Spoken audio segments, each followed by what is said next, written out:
Price the lord. ಕ್ರಿಸ್ತನಲ್ಲಿ ಆತ್ಮೀಯ ನನ್ನ ಸಹೋದರ ಸಹೋದರಿಯರೇ,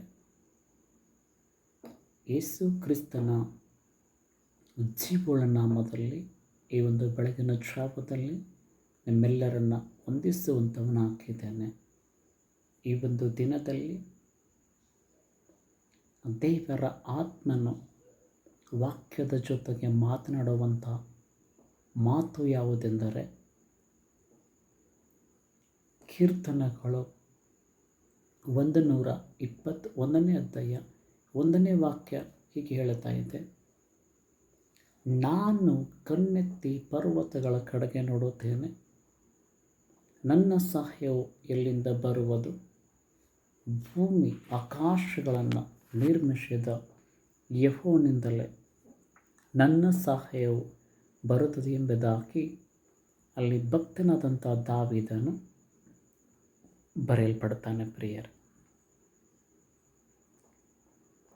ದೇವರನ್ನು ನಂಬಿರುವಂಥ ನಾವುಗಳು, ದೇವರನ್ನು ಆರಾಧಿಸುವಂಥ ನಾವುಗಳು, ದೇವರನ್ನು ಪ್ರಾರ್ಥಿಸುವಂಥ ನಾವುಗಳು, ದೇವರ ನಮ್ಮ ಮಹಿಮೆಯನ್ನು ಘನಪಡಿಸುವಂಥ ನಾವುಗಳು ನಮ್ಮ ಜೀವನದಲ್ಲಿ ಪ್ರಾರ್ಥನೆ, ಉಪವಾಸ, ದೇವರ ವಾಕ್ಯಕ್ಕೆ ಎಷ್ಟು ಮಟ್ಟಿಗೆ ನಾವು ಪ್ರಾಮುಖ್ಯತೆಯನ್ನು ಕೊಡ್ತೀವೋ ಅಷ್ಟು ನಾವು ಕರ್ತನ ಸಮ್ಮುಖದಲ್ಲಿ ಆಶೀರ್ವಾದಕ್ಕೆ ಬಾಧ್ಯಸ್ಥರಾಗಲ್ಪಡ್ತವೆ. ಎಂತಹ ಕಷ್ಟದ ಪರಿಸ್ಥಿತಿಗಳು, ಎಂತಹ ಸನ್ನಿವೇಶಗಳು, ಎಂತಹ ಸಂದಿಗ್ಧ ಪರಿಸ್ಥಿತಿ ಒಳಗಡೆ ನಾವು ಹಾದು ಹೋಗುವಾಗಲೂ ಕೂಡ ನಾವು ಯಾವಾಗಲೂ ತಂದೆಯಾದ ದೇವರನ್ನೇ ಎದುರು ನೋಡುವಂಥವರಾಗಲ್ಪಟ್ಟಿರಬೇಕು. ಯಾವ ರೀತಿಯಾಗಿ ಎದುರು ನೋಡಬೇಕೆಂಬುದಾಗಿ ಗಮನಿಸೋದಾದರೆ, ತಿಳಿದುಕೊಳ್ಳೋದಾದರೆ, ನಮ್ಮ ಶರೀರ, ನಮ್ಮ ಆತ್ಮ, ನಮ್ಮ ಪ್ರಾಣವನ್ನು ಪರಿಪೂರ್ಣವಾಗಿ ನಾವು ದೇವರಿಗೆ ಒಪ್ಪಿಸಿಕೊಳ್ಳಲ್ಪಟ್ಟಂಥವರಾಗಲ್ಪಟ್ಟಿರಬೇಕು.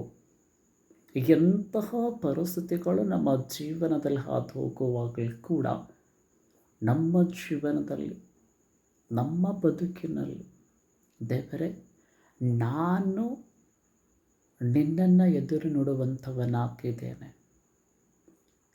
ನನ್ನ ಜೀವನದಲ್ಲಿ ಎಂತಹ ಕಷ್ಟದ ಪರಿಸ್ಥಿತಿಗಳು, ಎಂತಹ ಸಮಸ್ಯೆಗಳು, ಎಂತಹ ಶೋಧನೆಗಳು, ಎಂತಹ ವೇದನೆಗಳು, ಎಂತಹ ಕೇಡು ಗಂಡಾಂತರಗಳು ನನ್ನ ಜೀವನದಲ್ಲಿ ಎದುರಾದ್ರವುಗಳು ಕೂಡ ಕರ್ತನೆ, ನೀನು ನನಗೆ ಸಹಾಯ ಮಾಡುವ ದೇವರಾಗಿದ್ದಿ.